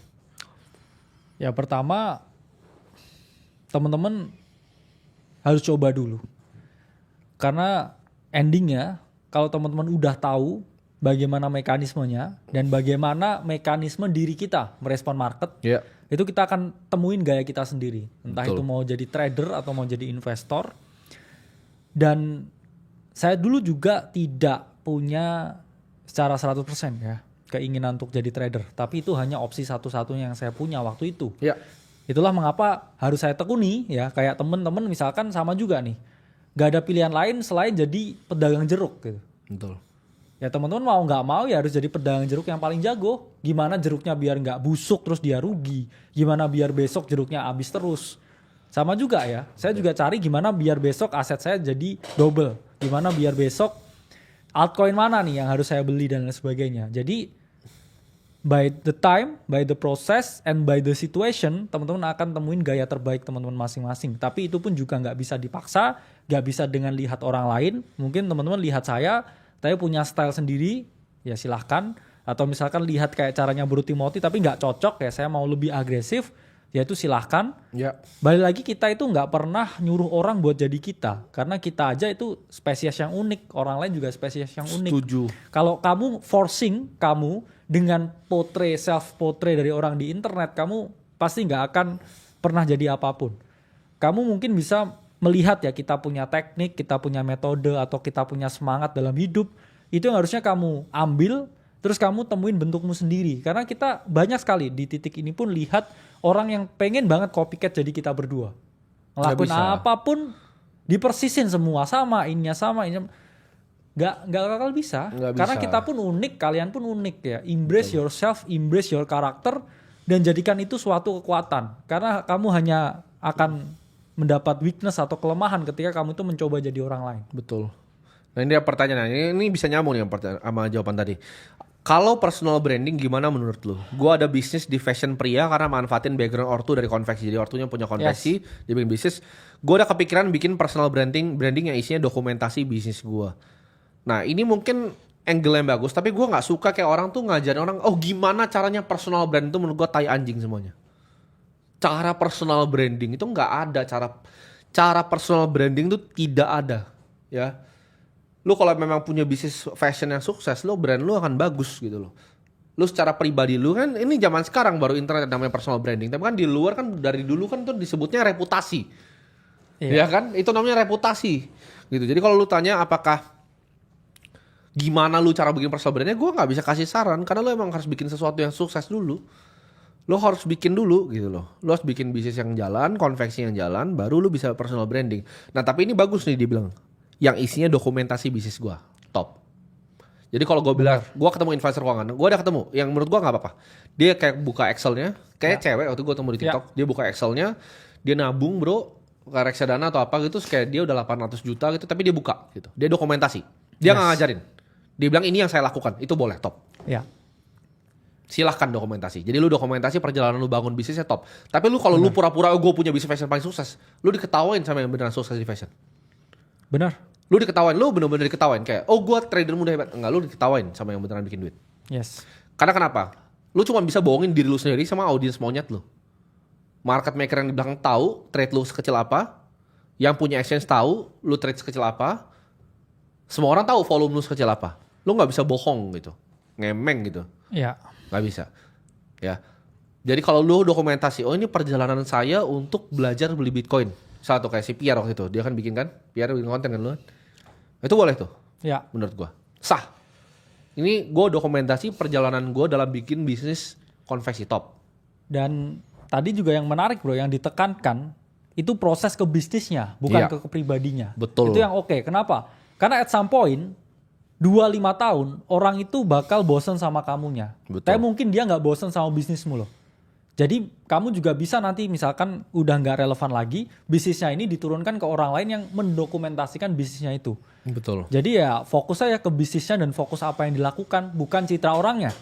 Karena ini juga yang sulit juga ke beberapa bisnis yang dia nempel sama citra orangnya bro. Betul. Biasanya orangnya udah nggak eksis lagi, mati bisnisnya. Betul. Ya kita ngomong lah beberapa ya bisnis-bisnis yang di bidang kecantikan dan sebagainya ya. Banyak. Yang mana udah nggak eksis lagi orangnya, bisnisnya turun. Bisa turun. Karena Bergantung. dia udah 90% tied up dengan persona dari brand ownernya. Setuju. Kalau brand ownernya mati, brandnya mati. Setuju. Ya, mending kalau mau bisnis yang everlasting, bangun suatu sistem di mana itu nggak butuh kita di depannya. Awalnya mungkin butuh kita. Setuju, ya. Tapi lama-lama kita harus autopiloting dan juga masukin orang yang bisa jalanin sistem. Itu namanya enterprise value. Jadi lu menciptakan enterprise value ya dalam bisnisnya. Nah ini dia pertanyaan bro. Kata Andrew, jadi trader itu harus gila, nggak ada fear and greed. Lalu bagaimana seorang pemula untuk membentuk itu biar kita bisa melihat angka di market itu benar-benar angka ini? Pertanyaan lo agak aneh ya, tapi intinya gue dapat lah. Kata Andrew, trader harus gila. Jawabannya gini, nggak ada yang bisa mulai dengan jadi gila tadi. Ya, jadi dia juga bro kakak dulu pas mulai trading pasti takut gitu loh. Ada takut, ada fear, ada greednya juga. Jadi gimana gitu? Seorang pemula bisa membentuk itu. Jawabannya lewat waktu. Ya itu nggak bisa semata-mata langsung dimulai seperti itu. Andrew bener, trader yang paling jago itu mereka udah nggak punya emosi. Bahkan bukan trader sih, orang yang di market in general. Misalnya Andrew ditukar nih, bobot portonya sama gue, dia pasti nggak bisa tidur. Pasti gak bisa tidur. Kena drawdown 20% tuh semua hartanya gak bisa tidur. Orang beda-beda gitu. Gue udah terbiasa begini karena gue udah 10 tahun di sini gitu. Dan gue tahu apa yang gue beli. Ketika Bitcoin kemarin turun, orang lain yang punya dengan harta gue di 77.000 itu pasti udah kebakaran jenggot. Mau kencing di celana kebakaran jenggot. Tapi kenapa balik 95.000, uang gue balik semua lagi. Ya. Itu gedung loh, hilang terus balik lagi. Orang mungkin jadi gila kalau begitu. Ya. Jawabannya udah biasa bro. Yes. Jadi kalau lu gimana aja? Ya sama juga ya, memang beberapa trader yang kayak sifatnya, ya kita ngomong directional ya. Yeah. Seperti yang kita lakukan kan, kita betting ke value bahwa Bitcoin ini mungkin ya akan ke 20 miliar sebelum 2034 gitu ya. Dengan tesis ya bahwa Bitcoin supply-nya terbatas, ya demand manusia tambah banyak dan lain sebagainya. Tapi beberapa profession ya, kita ngomong trader yang profesional di crypto juga, ini kan mereka trading without ya direction. Mereka kan hanya filling order bro sebenarnya. Di dalam beberapa firm-firm crypto dan juga firm-firm traditional finance, mereka itu cuma matching order ya antara bidder dan juga askernya. Ya bid ask-nya juga cuma ngisi bid ask-nya. That's it, that's all ya. Tapi kalau kita ya yang kita lakukan ya kita directional. Itulah mengapa ya ada emosi ya ketika kita bet-nya marketnya naik dan ada koreksi ya kita pasti terdampak secara finansial ataupun secara emosional. Tapi itu kan risiko yang kita ambil. Orang ngisi order book pun juga ada risikonya juga kan. Kalau dihantam dengan misalkan sistem ya algo yang lebih efisien lagi, dia kalah juga. Betul. Jadi dia main pintar-pintaran sama sebelahnya kiri kanan. Jadi ya semua apapun ada risikonya ya. Tapi sukanya saya dengan trading atau bisnis, trading tuh kalau kita salah ya, investing tuh kalau kita salah, kita cut loss-nya cepet dan gak ada perasaan. Betul. Kita bet naik nih, oke turun, ya udah kita jual posisinya. Betul. Rugi sekian. Tapi bayangkan kalau teman-teman ini punya bisnis, oke berpartner dengan 5 orang, nyewa tempat di BSD, oke. 5 bulan awal restorannya sepi, kamu mau cut loss, ya. Kamu nggak bisa tutup restorannya besok karena kamu udah 2 tahun tuh sewa di situ. Gak bisa cut loss langsung karena masih satu grup WA sama teman-temannya. Ya, masih yang lain semangat guys. Kalau kamu tahu ini busuk bisnisnya. Gak bisa cut loss langsung. Gak bisa langsung cut loss begini. Trading tetek buang. Ya. Udah habis itu 1-2 hari sedih, oke besok mikir lagi. Iya benar. Tapi kalau orang di dunia nyata yang ngelakuin bisnis beneran, sulit cut loss-nya ya. Aku udah nggak bisa guys ini, sungkan sama temennya, apalagi kalau itu teman-teman SMA gitu kan, ngumpul-ngumpul. Bikin ayam geprek kan gitu. Ya ayam geprek gitu kan ya, atau lapangan pedal gitu, nggak bisa langsung kayak, nggak bisa ini. Kalau lapangan pedal harusnya sekarang masih nyayur ya. Masih nyayur. Tapi nanti nih setahun lagi lu nggak tahu tuh, lu yang udah bikin lapangan lu hati-hati lu, ya. Ada yang bilang nih, Bro Timothy sudah sampai di tahap akhir dari kehidupan, yaitu seberapa manfaat Anda untuk orang lain. Karena tujuan hidup itu bukan untuk uang, melainkan seberapa besar dan bermanfaat. Uang itu bukan tujuan ya teman-teman. Uang tuh alat. Ya, gue selalu pakai uang tuh buat alat. Gue kalau uang gue ke 0 besok, gue pun sebenarnya nggak takut karena gue tahu cara balikinnya lagi. Uang tuh alat ya. Dan menurut gue kalau cuman digit di nambah ya bro ya, 12 digit terus nambah 13 digit gitu kan. Seru, semangat, banyak yang bisa dibeli gitu kan. Masih banyak juga yang sekarang masih belum bisa beli. Gue pengen bikin kayak Twin Tower begitu kan. Tapi ya kita rasa gue dilahirin di sini bukan cuma untuk jadi orang kaya. Itu menurut gue terlalu gampang untuk orang kayak gue. Gue pengen bikin sesuatu ya. Ibaratnya kayak dent in humanity. Gue pengen bikin dunia ini sedikit lebih berbeda. Dan yang gue pengen benerin tuh adalah uangnya sebenarnya. Karena yang gue ngerasa nggak adil dari dulu, semua masalah di hidup gue dari dulu tuh dari uang. Jadi yang mau gue benerin tuh bukan gue dapat uang yang lebih banyak, tapi gue mau benerin konsensus dari uangnya sendiri. Dan itu ibaratnya bukit yang gue rela mati bro. Ya. Jadi kalau kalian tanya kenapa gue percaya banget sama Bitcoin, apakah Bitcoin mungkin hancur ya bisa aja gitu. Gue nggak tahu, gue nggak bisa prediksi masa depan. Tapi dan ya apapun bisa terjadi di market ya. Ya apapun bisa terjadi. Tapi at least untuk sekarang itu yang paling dekat untuk capai visi gue, yaitu uang yang adil untuk semua. Karena gue nggak suka gitu lihat orang tuh diperbudak kayak gue dulu gitu loh. Kayak bapak gue, kayak emak gue dulu diperbudak sama uang. Karena uangnya salah, uangnya ngerusak. Ketika lu nabung uangnya digerus 15%, itu gue nggak suka. Dan jangan salah ya. Mungkin saya juga nggak suka ketika hubungan orang ya, apalagi dengan orang yang tersayang itu rusak karena uang. Dan semuanya begitu kan? Iya. Semuanya begitu. Jadi uang tuh dendam pribadi gue, bukan ke uangnya sendiri, tapi ke sistem uangnya. Jadi itu yang mau gue ubah. Dan gue kan dulu ngerasa sebagai orang di rantai bro. Gue ngerasa gue dilahirin ini ya, gue keluar dari rantai itu, gue pengen bebasin kalian semua. Gue gak pengen kalian dirantai dengan uang yang sama. Karena kalau lu gak bisa lari di tempat gitu. Lu dirantai lu leher lu. Lu digaji 10 jutaan, terus tahun depan jadi 8,5, terus semua rumah lu naik, sama beras lu naik 22%. Itu menurut gue gak benar. Ya. Menurut gue orang bekerja, upahnya itu harus adil, fair, nilainya gak pernah turun. Upah yang didapatkan dari hasil keringatnya dia harusnya tidak bisa didevaluasi. Dan harusnya cenderung naik kan? Oh harusnya naik kalau kan? bisa. Karena kan kalau kita lihat ya di enterprise apapun, kan selalu di doktrin bro dan di dogma ya, para karyawannya, SDM-nya itu tuh melakukan yang terbaik untuk perusahaan. Berarti kan setiap tahun mereka tuh di-challenge dengan kesulitan yang tambah tinggi terus. Iya betul. Berarti kan juga value yang dikasih ke perusahaannya juga harusnya tambah tinggi. Ke mereka sebagai individu. Karena mereka kan dipecut sama aja. Betul. Buat kerja lebih keras. Betul. Ya rewardnya juga harusnya sama dan juga lebih tinggi kan. Iya. Bukan sebaliknya loh ya. Udah kerjanya lebih keras, barang semua lebih mahal, gajinya tetap. Iya betul. Itu orang hidup dalam kesengsaraan berarti. Betul. Dan tidak ada pilihan biasanya.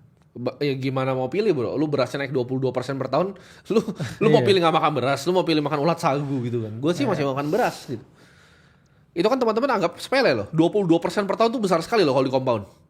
Besarnya minta ampun itu. Bahkan nasi dari 150 perak sampai 5.000 kan kalau beli di restoran. Dulu kan gue kasih fotonya tuh 150 perak dulu nasi itu. Itu sebelum rupiah bahkan dipotong, jadi itu udah kayak harusnya 15 rupiah itu. 10 ke bawah lagi itu ke bawah. Yes. 15 rupiah sampai 5.000. Jadi ya lu decide aja lu mau lanjut terus begitu ya kan. Mau hidup gak percaya ya silahkan. Apakah ini akan jadi ide yang benar? Menurut gue for now iya. Cuman ya gak tahu ya, manusia kan ingenuity human kan, mereka selalu invent sesuatu yang baru kan. Ya. Dan kalau menurut gue ada uang yang lebih fair lagi ya we welcome.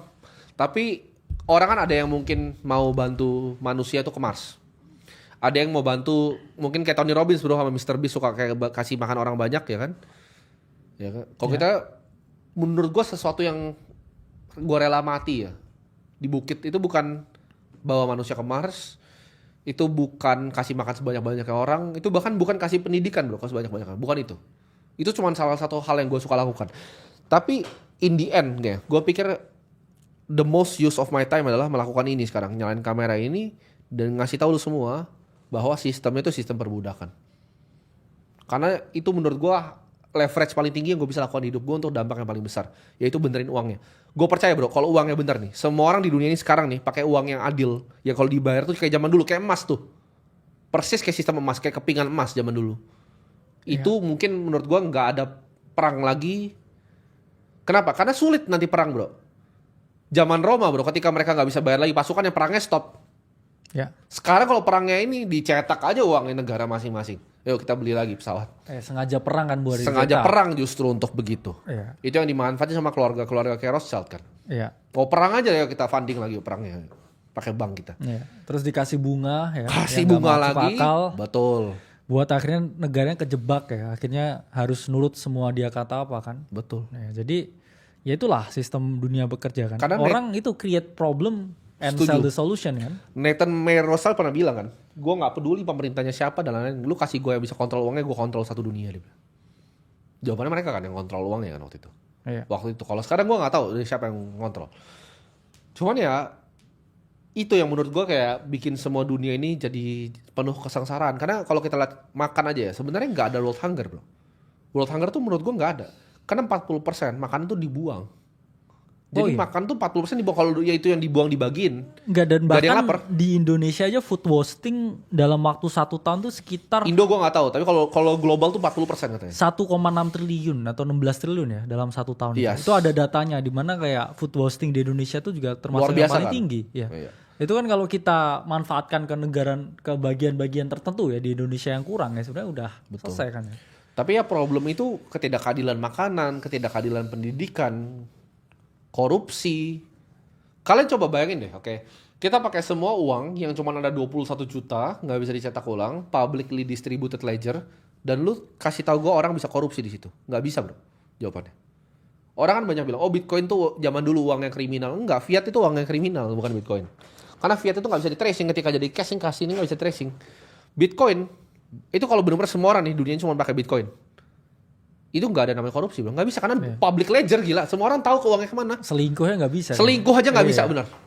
Ya Top kan? itu. Kirim duit lah. Siapa benar, lo selingkuh aja nggak bisa. Kalau sekarang lu pada bisa nih, lu pada nonton ini bayar LC kan cash kan. Nah, mijet kan cash. Nah, jadi menurut gue dunia ini akan jadi dunia yang lebih fair, dunia yang lebih adil, dunia yang benar. Kalau semua orang punya satu konsensus yang sama. Dan ini bukan cuma kita kan yang pikir ini. Yang udah melakukan sampai beli pulau juga ada bro. Ya. Di samping Singapura itu. Karena kenapa nih? Pertanyaannya kenapa manusia itu nggak bisa bikin negara sendiri kan? Jawabannya adalah kita nggak bisa bikin negara sendiri karena kita nggak pernah punya sistem uangnya sendiri gitu loh. Tapi ini pertama kali kita dikasih sama Satoshi sistem uang yang kita bisa punya sendiri gitu. Bisa commerce sendiri gitu loh. Kalau kita emang agree harganya segini udah kita tinggal bayar pakai Bitcoin kan gitu. Itu grand thesis gue dan itu yang gue willing to die for. Dan menurut gue kalau ya suatu saat gue jatuh ya gue pengen semuanya di sini lanjutin perjuangan gue karena pasti banyak yang nantang ini terjadi. Karena kalau misalnya uang itu nggak bisa dicetak lagi ya wah orang banyak. Karena gini gue belajar dari Elon Musk bro. Ya. Kan dia bikin yang Doge itu kan. Dibilang ketika lu jangan meremehkan ketika uang orang buat makan karena yang dia bunuh tuh yang korupsi kan, yang dia sikat uangnya kan. Lu jangan meremehkan ketika orang jahat nih, anaknya di sekolah di Harvard gitu, harus bayar uang tagihan, terus lu stop duitnya itu. Dia bisa bunuh lu di jalan, kata Elon Musk. Makanya security-nya kan diperketat lagi dia. Karena ketika dia bikin Doge ini, ternyata yang mau bunuh dia banyak sekali. Iya. Dan ya itu, kalau misalnya sampai semuanya pakai uang yang adil, akan banyak yang habis loh. Karena dunia ini ada dua. Ada pembuat value, orang-orang seperti kita, dan ada parasit. Yang ambil value. Yang ambil value. Giver dan taker kan. Dunia ini tuh ada dua tipe manusia. Ada parasit sama ada yang bikin sesuatu. Yang bikin sesuatu tuh yang kayak Elon Musk bikin Tesla, bikin value. Larry Ellison bikin Oracle, Jeff Bezos bikin Amazon. Tapi ada sisi gelapnya nih. Orang-orang yang ngambilin value dari belakang. Nah, orang-orang yang ngambilin value parasit ini nanti susah makan kalau uangnya adil. Itu problemnya dan menurut gue makanya akan sulit sekali ini. Mungkin tidak akan pernah terjadi di kehidupan gue. Tapi ya at least menurut gue itu yang bisa gue tinggalkan ya di dunia. Ada yang tanya, buku apa yang mengubah pemikiran Bro Tim sama Bro Kakak? Mungkin dari lo dulu bro. Apa satu buku yang dulu waktu itu pernah ngubah pemikiran lo? Buku ya. Jadi banyak ya.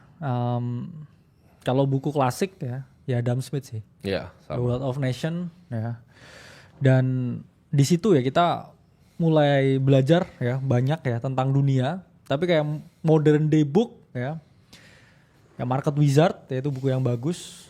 Tapi ini yang shocking ya sebenarnya. Orang pasti mikirnya saya ini banyak buku padahal relatif enggak. Ya, saya lebih nulis kan. Ya. Lebih nulis banyak buku. Jadi kalau buku ya apapun menurut saya selain buku itu sumber informasi yang kita ngomong cepat dan juga kompeten apalagi di zaman sekarang ya teman-teman informasi apapun tuh tidak hanya sebatas dari buku sebenarnya.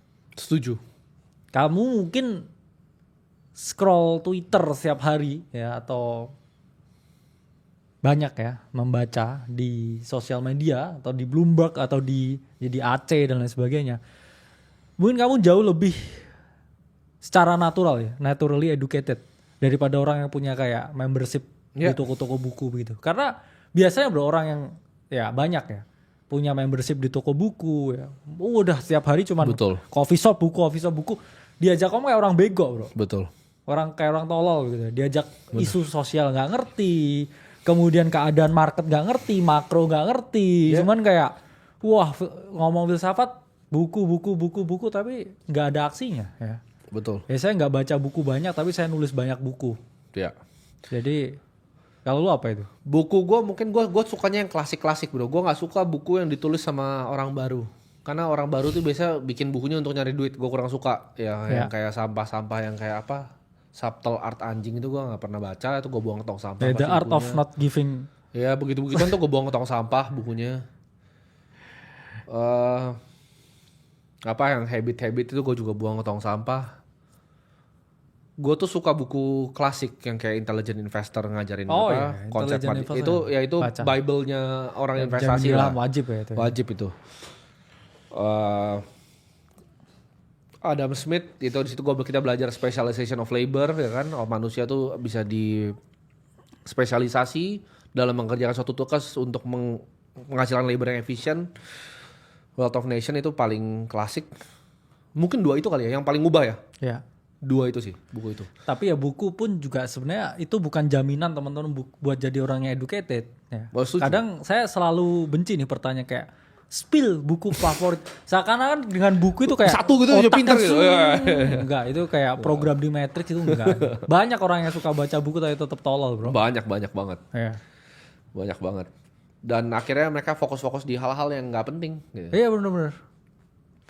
Biasa itu ciri-cirinya jadi yang kebanyakan baca buku ya bro, apa buku-buku lokal. Nulis di Twitter gitu. Ya, nulis di Twitter sama jadi sok-sok politik kalau di lagi makan keluarga nih kan. Benar. Lu pilih siapa? Kok ini lu nggak tahu ini. Jadi orang freak lu. Bener. Lu aja pulang naik KRL.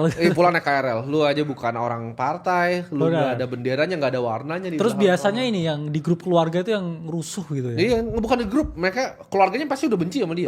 Temennya juga benci sama lu. Anjing lu siapa sih lu? Lu kader partai bukan? Benar. Jadi dia kayak, oh ini begini, kenapa ini benang?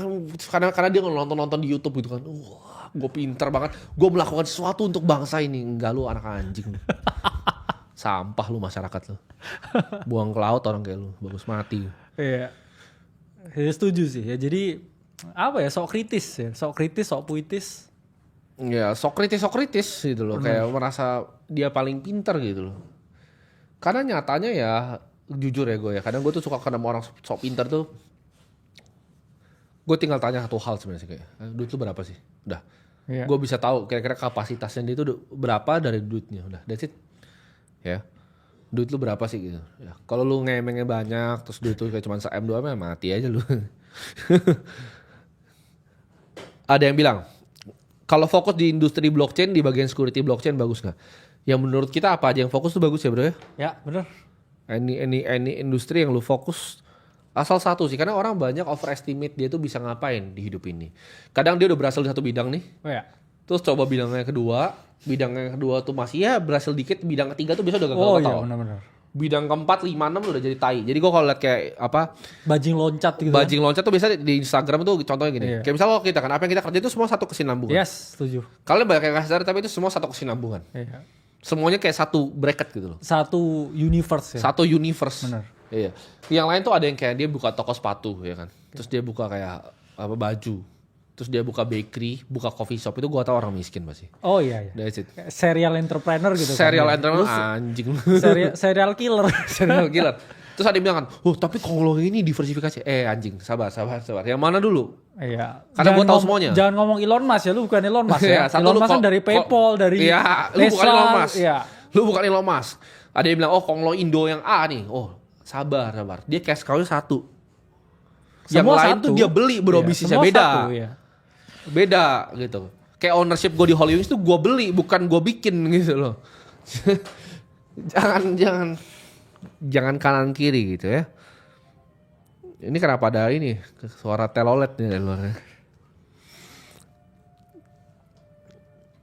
Ada yang bilang, cek lu pernah bilang di acara bukber kalau suka secara random ngomong bahwa suatu bisnis itu akan bangkrut. Gimana cara lu tahu? Ya kelihatan gitu. Kita kalau lihat restoran aja yang kayak di bawah apart kita aja kita tahu tuh ini bangkrut, bener bangkrut kan. Ya kita selalu kayak kasih waktu biasanya. Kita taruhan waktunya biasanya. Bajikan ini. Kita baru datang ya situ terus kita kayak berapa bulan gitu. 6 bulan. Terus beneran udah bangkrut aja. Iya. Bangkrut ganti.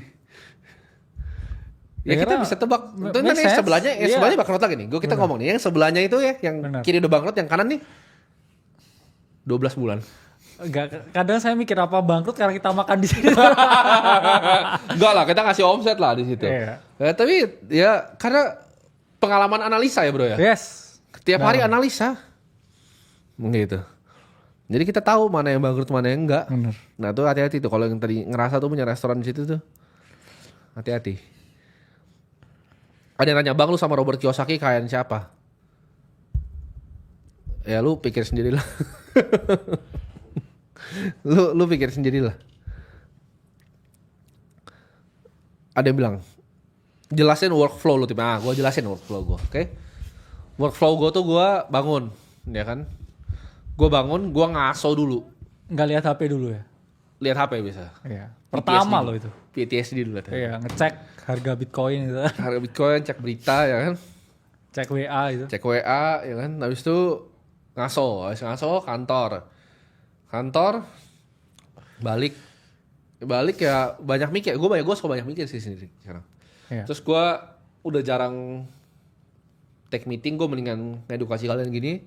Jadi kalau orang yang suruh gue ngopi, gue udah nggak take.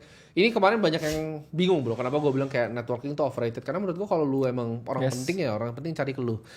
Dan satu sih yang gue belajar tentang networking bro, orang yang paling ngeri itu orang yang pakai kaos biasanya. Ya. Jadi kalau misal lu meeting sama orang nih 10 pakai batik, 1 pakai kaos, nah itu yang punya semua duitnya itu kaos. Kenapa?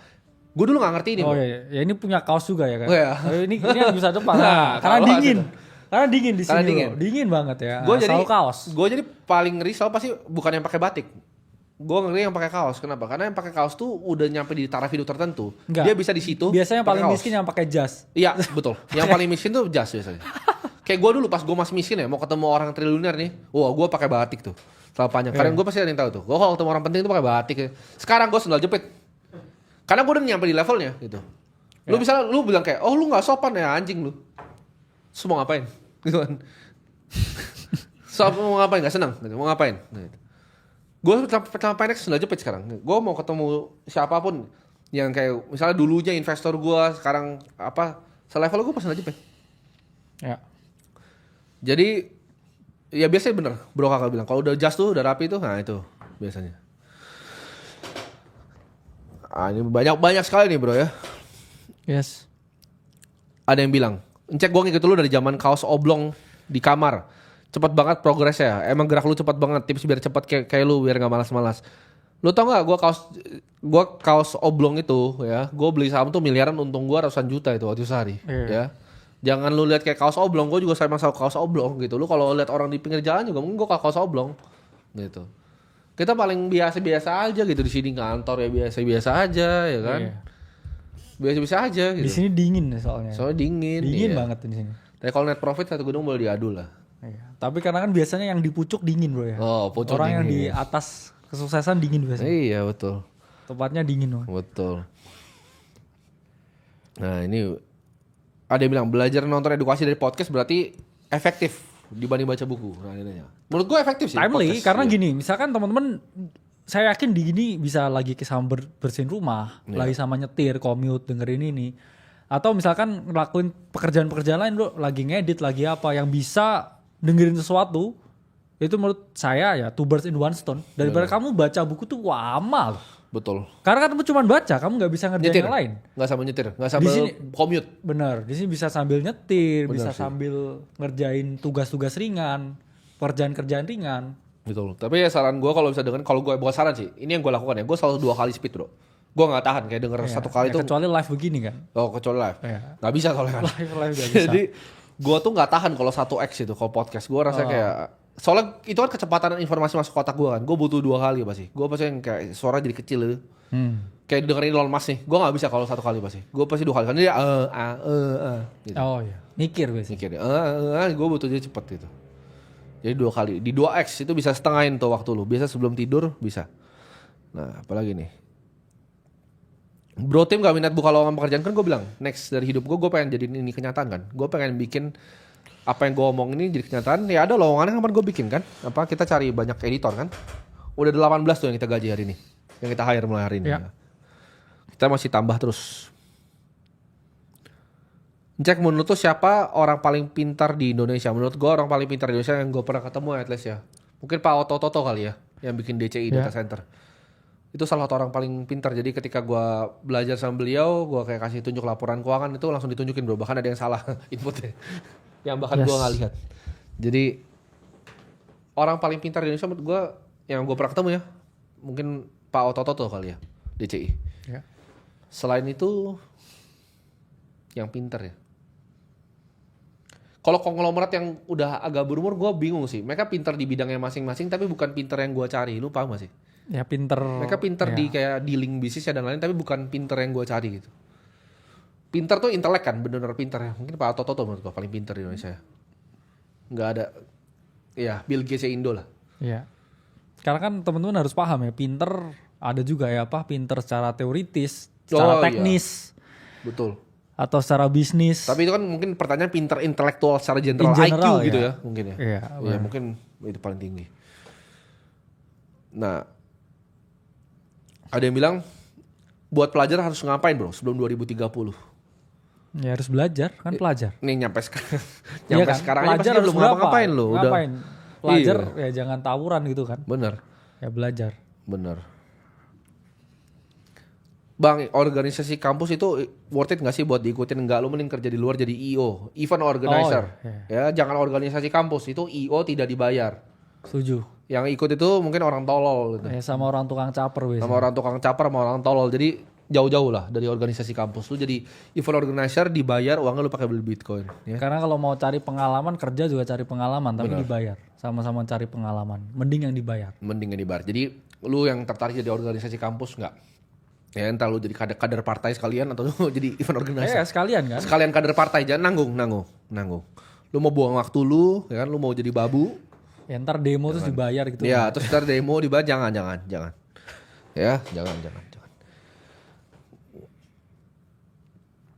Ada yang apa tanggapan Bro Tim sama Bro Kakak tentang perak dan emas ke depannya? Sorry itu saya gue agak bias ya. Menurut gue emas itu nggak finite supply karena kan supply ekspansi 1,5 sampai 2% setiap tahun ya. Jadi emas tuh inflasi juga. Dan sekali nanti asteroid mining menurut gue ketemu satu yang bongkahan isinya emas udah fuck udah emas 0 tuh anjing. Iya. Lu cuma perlu ketemu dan emang ada bro. Asteroid itu memang ada di atas, cuman masih jauh. Tapi ntar kalau teknologi ya time space udah bisa ditemuin ya. Iya. Jadi menurut gue kayak enggak sih, gue enggak not a big fan. Sampai ada satu perusahaan asteroid mining nyampe sana terus kayak tambang emas yang di meteor yang isinya emas 0 tuh. Value-nya 0. Karena emas tuh beda dengan bahkan copper dan yang lain dan nikel ya. Nggak ada use case penggunaan aslinya kecuali itu enak dilihat sama perhiasan. Nggak ada use case ya kan emas kan. Nggak bisa jadi apapun. Ya itu buat berlian bisa buat ngebor. Buat ini apa yang steak emas itu yang lapis makan edible. Mungkin buat lu apa pajang-pajang di rumah tumpuk-tumpuk tapi not a big fan lah. Gue not a big fan of gold. Ada yang bilang ini gue lagi cari. Bagaimana cara menghadapi tekanan dalam lingkungan kerja? Apa sih tekanan apa sih? Benar. Dibully teman kah? Apa sih tekanan tuh apa sih? Lu kerja terus bertekanan tuh apa gitu? Iya. Lu macet itu naik KRL. Ngebor minyak mungkin ya? Hah? Ngebor minyak. Kayak gue bingung kayak misalnya orang-orang ini tuh apa sih gitu? Kesulitan hidup lu tuh apa sih yang lu ngerasa kayak sulit banget hidup lu itu? Kayak cuma datang ke kantor itu naik KRL dempet-dempetan itu sulit buat lu. Apa bro? Ini gimana kalau lu? Ya, mungkin cara menghadapi tekanan bro? Sulit tekanan ini ya. dari bos gitu. Tapi saya yakin tuh tekanannya bukan dari lingkungan sekitar loh, tapi tekanan dari ekspektasi kita sendiri. Iya. Bahwa mungkin wah kok berat ya kerja. Ya ini spoiler alert ya, kerja apapun tuh nggak ada yang enak. Iya. Jadi teman-teman yang bilang tekanan di tempat kerja ini saya yakin jamin 1000% baru kurang dari 5 tahun kerjanya. Mungkin 5 bulan pertama mereka kerja. Iya. Mereka biasanya mungkin di pangkuan orang tuanya terus kerja, terus ngerasa ternyata berat, ternyata banyak tekanan. Ya itu kerja dari dulu memang gitu. Memang berat. Memang berat ya. Iya. Creating value juga berat. Berat. Tapi ya teman-teman harus bisa milih ya mana yang lebih berat, yang mana teman-teman seneng. Kalau nggak seneng sama kerjanya ya mau creating value dengan bisnis ya atau mau investasi dan sebagainya ya pick your poison ya. Iya. Sama-sama beratnya. Dia bilang pressure dari bosnya, lu baru dari bos kan masih butuh lu. Iya. Ya, kecuali lu gak dibutuhin sama bos lu. Berarti lu gak punya skill kan, lu tingkatin skill yang selesai kan. Lu cukup jadikan orang yang tidak tergantikan, pressure-nya bisa lu angkat kan habis itu. Ya. Simpel kan? Jadi orang yang tidak bisa tergantikan.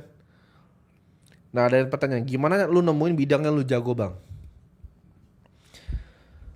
Balik lagi, gue mungkin jawabannya agak sedikit berbeda. Kalau gue gak cari bidang yang gue jago, gue cari bidang yang bisa bikin duit paling banyak, that's it. Iya, setuju. Jadi gue gak peduli, itu misalnya contoh ya, ada industri ngeruk tai, tapi itu kayak bikin bilioner lebih banyak dibanding kripto, lebih cepet, dan kayak durasi waktu Benar. Road to bilioner lebih cepet ya. CZ kan 2018 sekarang orang paling kaya tuh anjing kayak Brian Armstrong juga dari nggak punya duit, yang bikin USDT Paolo tuh jadi kaya banget. Kalau ada industri ngeruk tai pakai tangan ya, terus jadi bilioner, gue keruk tainya. Nggak peduli gue. Gue orang pragmatis kok. Gimana kalau lu keruk juga tainya? Ya langsung ya bikin sapi tank itu. Langsung kan lu suruh gue berenang itu, berenang gue anjing. Ya, jadi lu jangan tanya kayak industri apa, lu cari industri the most billionaire paling cepet itu industrinya. Cuman satu jawabannya, kripto dan 2 AI. Ya. Lu mau ngomong biotech belum ada muncul nih. Nanti. AI-nya baru dikit kan? Yes. Sam Altman, tapi kan duitnya nggak ada yang bisa dicairin AI. Kripto semua duitnya cair. Ya. Jadi pertanyaannya kalau ada industri ngeruk tai, ya gue yang ngeruk pertama. Ada yang tanya, gimana caranya jadi penasihat perusahaan lokal agar bisa menjadikan Bitcoin sebagai aset berbentuk dalam neraca keuangan perusahaan seperti MicroStrategy. Lu Dedi, kau pikiran terlalu jauh Dedi. Itu lu mesti nembus regulasi ya kan, lu mesti ngomong itu di rapat ya kan. Yes. Masih lebih gampang nambang asteroid kayaknya ya. Itu kayak lebih gampang nambang asteroid Dedi itu. Dari apa yang lu mau kerjain itu ya. Kamu gak punya duit nih Dedi waktu gitu Dedi. Jadi jawab gue, jangan ya Dedi ya. Gak bisa lu mau nabrak-nabrak begitu lu. Ya tabrak-tabrak masuk. Tabrak-tabrak aja lu. Udah mau jadi jagoan di Senayan kamu Dedi ya. Aduh. Dia bilang kalau mulai bisnis di pegadaian gimana bang? Ya lu saingan sama Andrew bisa gak? Lu saingan sama Andrew, saingan sama BRI. Selesai kan? Dua tuh saingannya cuma Andrew sama BRI. Yang warna biru, warna hijau. Lu lebih jago ya lu bikin duit lebih banyak. That's it. Tapi kita tahu Andrew kerjanya dari pagi sampai malam sampai sekarang. Lalu bisa gak lawan dia kerja pagi sampai malam? Gue pengen tahu kegagalan kalian. Nah, makanya gue tuh bukan influencer yang bisa yang bikin storytelling. Kalau storytelling kan yang teorinya storytelling dari Disney itu, kegagalan gue begini, gue gagal. Bahkan yang abis gue bikin ternak aja menurut gue gak gagal. Gue ketawa-ketawa aja gue bikin baru lagi. Gak pernah gagal gue. Gak pernah gagal. Karena gue punya otak. Hanya pernah belajar. Ya. Belajar. Gak pernah gagal, tapi belajar. Ada yang bilang itu sebagai kegagalan. Enggak gagal anjing. Ya itu pembelajaran kan. Belajar gue anjing. Gue belajar cara ngelola 150 orang. Gue tahu mana monyet mana enggak. Gue tahu HRD itu pekerjaan gak ada gunanya. Gue tahu karyawan makin sedikit makin efisien. Gue nyontek style-nya Berkshire Hathaway. Gue nyontek style-nya Telegram. Gak ada yang gue gagal. Gue pelajari semuanya. Gue belajar pilih partner yang berguna, ya kan? Yang nggak tarik harus berat gitu bebannya. Jadi gue nggak pernah gagal. Ada yang bilang, Dunning-Kruger effect lu gimana waktu dulu? Nah ini gue bisa cerita nih. Dulu gue awal di market bro. Anjing gue baru kayak ngerti price to earning sama price to book value tuh anjing. Gue rasa kayak langsung jadi jagoan ya. Rasa pinter tuh 2016. Gue inget banget. Baru bisa ngitung price to earning sama price to book value. Gue analisis semuanya begitu. Pokoknya semua harus pakai price to earning sama price to book gitu. Nilai bukunya berapa? Oh ini 2 kali dan nilai buku mahal. Lu yang masih begitu tobat lu. Tapi ada bro yang sampai kakek juga masih kena Dunning-Kruger itu masih ada. Price to earning, price to book ya. Jadi kalau lu apa kegagalan lu? Kegagalan ya nggak ada kegagalan ya, tapi pembelajaran. Mungkin pembelajaran saya itu ya nggak mulai lebih awal. Meskipun saya mulai lebih awal, tapi ya saya harap mulai lebih awal lagi. Karena nggak ada salahnya tuh. Biasanya kan banyak nih sekarang orang anak muda nih belajar investasi diceng-cengin bro. Ya sama konten kreator ya, orang-orang umur 30-an yang udah pesimis gitu sama hidupnya. Jadi orang belajar investasi dicengin. Orang saldonya masih dikit dicengin. Karena kayak orang tuh kayak harus pesimis gitu hidupnya, kayak nggak mungkin punya 1M, nggak mungkin. Iya, jadi ya nggak mungkin terus karena dari awal dibilangnya nggak mungkin. Ya kita nggak menampik ya, memang secara chances orang gagal dan berhasil itu kan ya pasti yang banyak pasti yang gagal ada ya, pasti banyak ada, yang gagal. Pasti ada. Tapi kalau di depan embel-embelnya kita bilang itu tidak mungkin, ya nggak akan pernah bisa kejadian. Karena kan orang kadang nggak bisa melihat kegagalan sebagai barang pembelajaran. Menurut mereka gagal sekali itu udah kayak hidupnya selesai. Betul. Padahal kamu masih kayak 17 tahun loh. Sekali nyoba apa udah kayak gagal. Ya, jadi apakah saya pernah gagal? Pernah, itu sekali ya. Ya sama lah, dulu saya dari orang ranking nomor 3 ya, paling belakang. Terus kemudian saya butuh sesuatu nih ya buat ngasilin duit ya, sama terlalu capek ya jadi orang yang dibully bodoh ya. Padahal saya dalam hati tahu saya nggak bodoh. Terus saya ikut lomba tuh sekali ya. Lomba yang saya ikuti pertama itu kalah waktu itu ya. Nah dari itu, setelah itu saya nggak pernah kalah lagi setiap mengikuti lomba apapun. Saya hanya gunakan ya jatah saya untuk belajar itu cuma sekali. Ya. Dan ya kemudian ya menang terus tuh. Nggak pernah setelah itu saya kayak lomba apapun ya, atau yang pada apapun tuh nggak juara 1, nggak pernah, selalu menang. Jadi ya mulai lebih dulu ya, anggap kegagalan itu pembelajaran dan jangan pesimis ya. Dari tidak mungkin harusnya diganti bro kata-katanya. Iya. Ya tapi saya akannya kapan? Mungkin 5 tahun ya, karena kalau kita trace back ya, sekarang 2025 ya, saya mulai semuanya ya dari 2013 ya, lebih dari 10 tahun yang lalu. Jadi nggak ada alasannya orang baru mulai sesuatu 10 bulan terus gagal langsung menyerah. Atau orang coba sesuatu nih 10 bulan ngerasa udah dapat sesuatu, dapat traffic, ngerasa dia superstar dan sebagainya. Ya jangan punya sindrom seperti itu. Betul. Karena sejago-jago kalian memulai sesuatu ada orang yang mulai lebih dulu. Dan sejago-jagonya ya kalian ngerjakan sesuatu ya ada orang yang selalu optimis dan gak pernah menyerah ya dari dulu. Ya betul. Jadi jangan merasa ya yang paling OG, jangan merasa pun dengan satu kegagalan langsung kayak dunia udah selesai ya, biasa aja lah ya. Menyikapi kegagalan ya, menyikapi suatu proses yang anggap aja sesuatu yang wajar. Tapi memang saya percaya sebenarnya manusia secara overtime itu selalu berubah ya. Tapi saya percaya ya harus berubah menjadi orang yang lebih baik. Manage emosi pun juga harus lebih baik juga manage-nya. Ya. Ada pertanyaan nih, ketakutan apa yang kalian hadapi di posisi sekarang dibandingkan posisi kalian waktu dulu masih merintis? Gue cuma ketakutan satu dari dulu. Dari dulu sampai sekarang sama. Mati jadi orang gak berguna di dunia ini. Jadi ini gue lupa, kalian bisa mungkin korek gue kalau gue salah, ini cewek. Gue lupa, filsuf dari Jerman. Dia banyak influence by Immanuel Kant. Kalian coba cari nama ceweknya, gue lupa. Aaron siapa gitu. Dia waktu itu analisa gimana caranya Hitler tuh rose to power bro. Di situ dia jelaskan secara detail bahwa manusia itu ada 3 pekerjaannya. Satu itu ada labor. Labor ini cuman bekerja untuk bisa ya cukupin piring nasi di hari itu. Jadi membantu society tapi cuman ya kayak binatang lah. Ya. Yang kedua tuh work. Work itu pekerjaan yang membangun dunia. Ya bikin gedung, begitu work maksud dia. Dan yang ketiga adalah action yang merubah dunia. Jadi ada 3 jenis manusia, labor, work, sama action. Gue lupa nama filsuf siapa, Strum gue nih kena. Ada listrik ya. Jadi ketakutan gue adalah jadi manusia ketika gue mati, itu gue jadi manusia nggak berguna di antara labor atau work gitu. Cuman jadi kayak sampah gitu. Karena manusia memang dia aja sebut manusia nggak setara, ada 3 kan. Ada labor, ada work, ada action. Gue mau jadi manusia yang ketiga, yang action. Makanya gue bikin ini semua, makanya gue mau hiring tim media gila-gilaan di atas. Gue mau sebarin apa yang gue tahu, karena gue rasa kalau cuma sekedar duit, gue udah cukup. Gue udah pensiun, udah selesai. Dan gue mau luangin waktu gue lebih banyak untuk bisa sharing ke kalian apa yang gue udah dapat. Karena kan itu janji gue dulu ya, gue janji ke diri sendiri ketika gue udah bebas dari rantainya, gue pengen bebasin sebanyak-banyaknya orang. Kalau dari lu apa bro, ketakutan yang lu hadapi? Ketakutan sesuai dengan usia dan juga status itu berbeda ya. Saya waktu masih single ketakutan saya beda. Ketika udah nikah ketakutan beda. Ketika udah punya anak ketakutan juga beda lagi.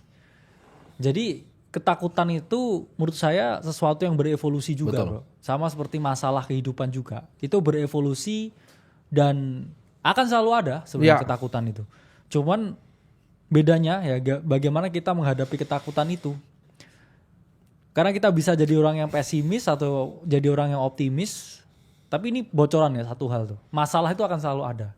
Dan masalah itu selalu ditunggangi ya dengan ketakutan tertentu. Ya tergantung kita ngambilnya dari sisi mana. Ya. Tapi ya teman-teman harus pahami ya. Ada perbedaan di antara ancaman dan juga ketakutan. Kadang sesuatu itu tidak semenakutkan itu setelah kita jalani. Dan kadang sesuatu yang kayak kita jalani ya terasa benar ya. Itu kadang juga ancaman. Jadi hati-hati melihat ancaman dan juga ketakutan. Nah ini yang bahaya kita baru bahas tadi. Ini banyak yang bisa jawab namanya Hannah Arendt, bener tuh. Banyak yang bisa jawab loh nama filsuf yang gue lupa tadi namanya. Lu bayangin ya, lu bisa tahu tuh ya, lu bisa tahu tuh. Tapi gue tanya sekarang lu udah kaya belum lu? Iya. Lu jangan kebanyakan belajar kayak gitu lu. Ya kan?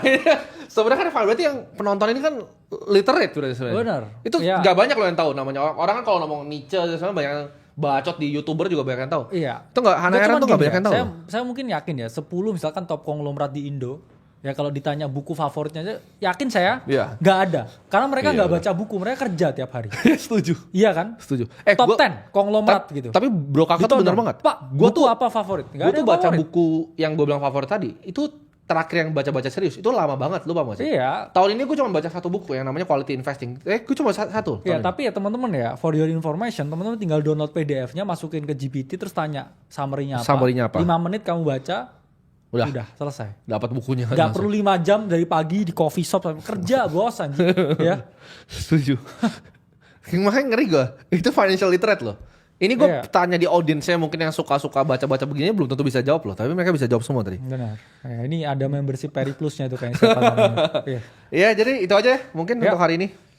Sampai jumpa di episode selanjutnya.